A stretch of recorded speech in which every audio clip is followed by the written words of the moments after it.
ఏమో హైదరాబాద్ కి, అప్పులేమో మనకిస్తాం జరిగింది. ఒకటి కాదు, రెండు కాదు, 16,000 కోట్ల లోటు బడ్జెట్ తో ఈ రోజు మన రాష్ట్రం ఏర్పడింది. ఆనాడు మన ముఖ్యమంత్రి చంద్రబాబు నాయుడు గారు పదే పదే చెప్పారు, 3 రాష్ట్రాలు సమన్వయం చేయండి, ఆస్తులు ఒక దగ్గర ఉన్నాయి, అప్పులు ఇంకో రాష్ట్రాలకు ఇస్తే చాలా ఇబ్బంది పడుతుంది. ఎవరు పెద్దలు ఇల్లు ఆ రోజు. ఆనాడు మేనిఫెస్టోలో పెట్టిన ప్రతి హామీ ఒక పద్ధతి ప్రకారం ఈరోజు తెలుగుదేశం పార్టీ నిలబెట్టుకుంటుంది. ఇక్కడున్న రైతులను ఒకటే అడుగుతున్నా, మీకు ఇచ్చిన పంట రుణాలు మాఫీ అయినా అవుతాదా అని మిమ్మల్ని అడుగుతున్నా. అయినా అవుదా? అయినా అవుదా? అదే మా అక్క చెల్లెలు ఉన్నారు, పెద్దలు ఉన్నారు. 6,000 రూపాయలు చొప్పున ప్రతి మహిళకి డ్వాక్రా సంఘంలో ప్రతి మహిళ డబ్బులు వచ్చినా వాళ్ళని అడుగుతున్నా. మనకి ఇంత అద్భుతమైన ముఖ్యమంత్రి ఉన్నా, మంత్రివర్యులున్నా, ఎమ్మెల్యే వర్యులున్నా మన దౌర్భాగ్య స్థితి అనేది ప్రతిపక్షంలో జగన్మోహన్ రెడ్డి గారు ఉన్నారు. ఆయన హైదరాబాద్ లో కూర్చుంటారు, అక్కడ నుంచి చెప్తారు పరిపాలన జరగట్లేదని. హైదరాబాద్ కూర్చుంటారు, మైక్ పట్టుకుంటారు నెలకు ఒకసారి, ఏం పరిపాలన జరగట్లేదంటారు ఆంధ్ర రాష్ట్రానికి. ఈ సభాముఖంగా నేను జగన్మోహన్ రెడ్డి గారు ఒక్కడే కోరుతున్నా, అయ్యా రాండి, ఇంకెక్కడ తిమ్మాపురంగా రండి, మన గ్రామంలో జరిగిన అభివృద్ధి ఒకసారి చూడండి. కానీ మన ప్రతిపక్ష నేత ఏం చేస్తున్నారు, మన మధ్యలో చిచ్చు పెడదాం ప్రయత్నిస్తారు. నీకు 2-3 ఉదాహరణలు చెప్పాలి. వాళ్ళకు కరపత్రం ఉందే, దయచేసి చదవండి. స్మోకింగ్ కన్నా ఘోరమైంది సాక్షి పేపర్ చదువుతాం. సాక్షి పేపర్ చదువుతాం ప్రాణానికి హానికరం.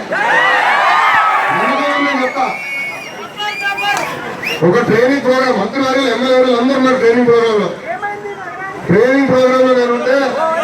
నేను ఒక ప్రెజెంటేషన్ ఇస్తున్నా, అందరు కింద కూర్చున్నారు. నాకేదో డౌట్ వచ్చింది. ఉప ముఖ్యమంత్రి గారు చినరాజప్పన్న లేచేదో చెప్తున్నారు. నాకు ఒక చెడ్డలాట్ ఉంది, చేతిని ఇట్టు ఊపుతా ఉన్నా.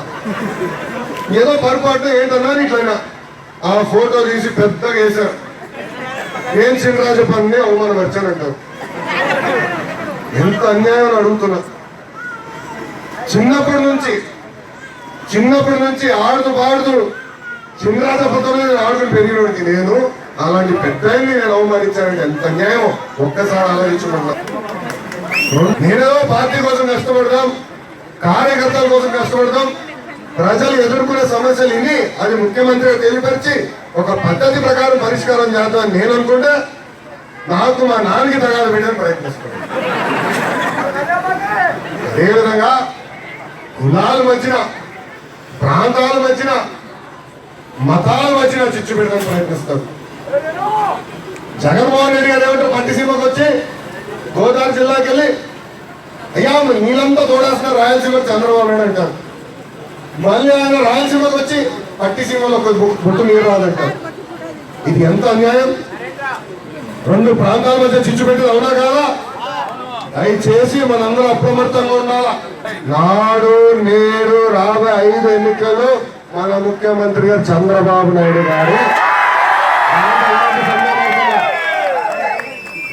నేను మొన్న అవుతామని ముఖ్యమంత్రి గారు చెప్పా, అలా క్రికెట్ మ్యాచ్ లో బ్యాటింగ్ మీరే, బౌలింగ్ మీరే, వికెట్ కీపింగ్ మీరే, ఎంపైరింగ్ మీరే, ఫీల్డింగ్ మీరే, ఇంకా మా అందరికి పెద్ద అవకాశాలు దొరకట్లేదు అని చెప్పా. ఇచ్చిన ఒక్క హామీ నిలబెట్టుకోలేదంటాడు, మేనిఫెస్టో చూపిస్తారు.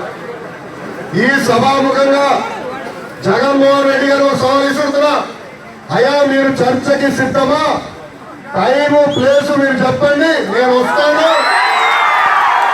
చంద్రబాబు నాయుడు గారు మా ప్రభుత్వం ప్రజలకు ఏం చేసిందో మేనిఫెస్టోలో లేని ఏం చేసాం కూడా చెప్పడానికి నేను సిద్ధంగా ఉన్నాను. మీరు సిద్ధంగా ఉన్నారు నేను అడుగుతున్నా. యుగం ఉపయోగిస్తున్నా. ఆ రోజు మన ఎన్నికల్లో నిరుద్యోగ ప్రతిస్తామని చెప్పాం, ఎలాంటి సందేహం లేదు. కానీ మేము ఒకటే కోరుతున్నా, ఆర్థిక ఇబ్బందులు ఉంది రాష్ట్రం, లేదని నేను అనట్లా. కానీ ఎన్ని ఇబ్బందులున్నా ఒక పద్ధతి ప్రకారం కార్యాచరణ వేసుకుని రాబోయే 6 నెలలు కానీ 9 నెలలు కానీ నిరుద్యోగ భృతి ఇచ్చే బాధ్యత కూడా తెలుగుదేశం పార్టీ తీసుకుంటుంది. కానీ మీకు ఎలాంటి సందేహం అదే స్ఫూర్తితో 2019కి ఫ్యాన్ గుర్తుకి ఒక్క ఓటు కూడా వేయాలని నేను కోరుకుంటూ నమస్కారం. Thank you. మన యువనేత